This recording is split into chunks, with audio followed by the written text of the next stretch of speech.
Hey guys, it's iPod Touch Trainer here, and today I'm going to be showing you guys how to jailbreak your iPhone 1st gen, 3rd generation, or the 3GS, and the iPod Touch 1st, 2nd, and 3rd generation. And we're going to be running on the 3.1.3 firmware, and we're going to be using pwnage tool, and it's for Mac only. And yeah, alright, so what you want to do is I have the link in the description, and you download the firmware. And you download pwnage tool 3.1.5. So once you have that downloaded, you save it to your desktop. I have it right here, so I'm just going to open it up.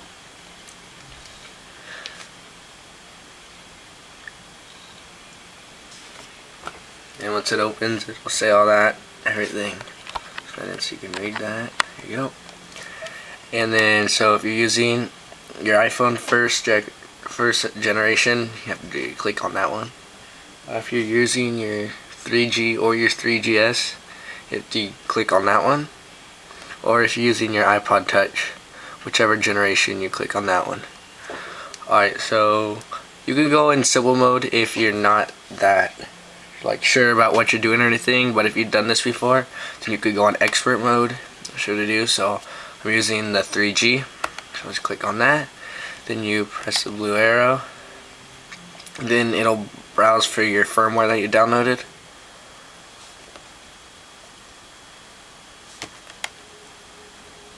And then once that pops up, you click on it. Then you press blue arrow. So then what you do is click on general, and then it'll go through everything. So click on the blue arrow. Alright, so if you're using like an official carrier with this, like only if you're using the AT&T or the other one, like the UK something, you have to unclick it. But if you want this to be unlocked, and like if you want to use like T-Mobile or something else, you have to click activate the iPhone. But if you're using like AT&T or a carrier that's like it's meant to work with, you don't check the box. Alright, so the root partition size, I set mine to like 120, like around there somewhere, because I wanted it like the 1 gig, so it like means where you want to like store all your apps that you downloaded and themes and stuff. And if you download a lot of those, you want like a bigger size. So that's, you guys have been wondering, that's what it's for. And like, so if you want to download more apps, or if you download a lot of things, you want to like up more. But I'm just kind of in the middle, so I just like, I put it like right there.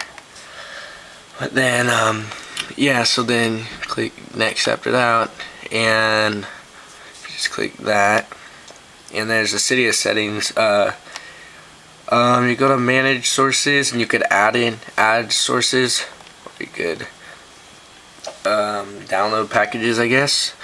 But then after you're done with that, you just click the next arrow, and then it's what you want to install. Like it says, it has Cydia installer, so already has it, and you just click next. And then if you want to upload your own boot logo, you can browse for that, and then your own recovery logo, you can just browse for that too.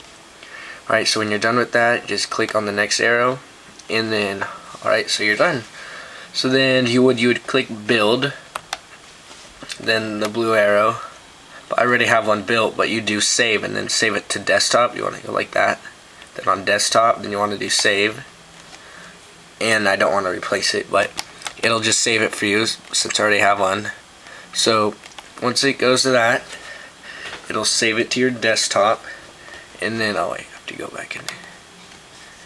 And then while it's done, it'll say, once it's done, it'll say has your thing been pwned before? And then if it hasn't, then you click no, but if it has, then you click yes. So then what you're going to do is you're going to go to DFU mode. So with it plugged in, you have to turn it off, and then, well, I'm not going to do this to my phone, but you turn it off, and then you hold the power and the home button for 10 seconds. Then once 10 seconds will up, it'll say prepare to release the power button. So you release the power button after the 10 seconds, and then but you keep holding the home button, and then your phone will be into DFU mode. And it'll just stay in like a black screen like that. Alright, so then if the error message on iTunes said like it couldn't connect to anything, you could just unplug it and try to plug it back in. But so then after that you go to iTunes, and then you go to, it'll show your device right there. It'll say that your device is in recovery mode. So what you do, if you're on a Mac, you'd go to push option, you hold it on the left, then you press restore, and then it'll bring what you want to restore, and then you restore to your firmware that you saved on your desktop, and it should be that one. And then if you could look at the info, it's like custom restore and all that. So, and then you want to restore. So then once it restores, you'll get a little progress bar on your iPhone, which it'll take a while. It'll just be blank for a while, but then in like maybe like 5 minutes or something, it'll go a little bit and then a little bit more, and then it'll just be done. And then so you wait until it's done, and then you could go back on your iPhone. Yeah, mine's cracked, I know. And then you'll have Cydia somewhere, but my Cydia's right here. And then you could just open that up, and then it'll have you upgrade your packages and everything, and then you're ready to go. Alright, thanks guys for watching. Don't forget to rate, comment, and subscribe.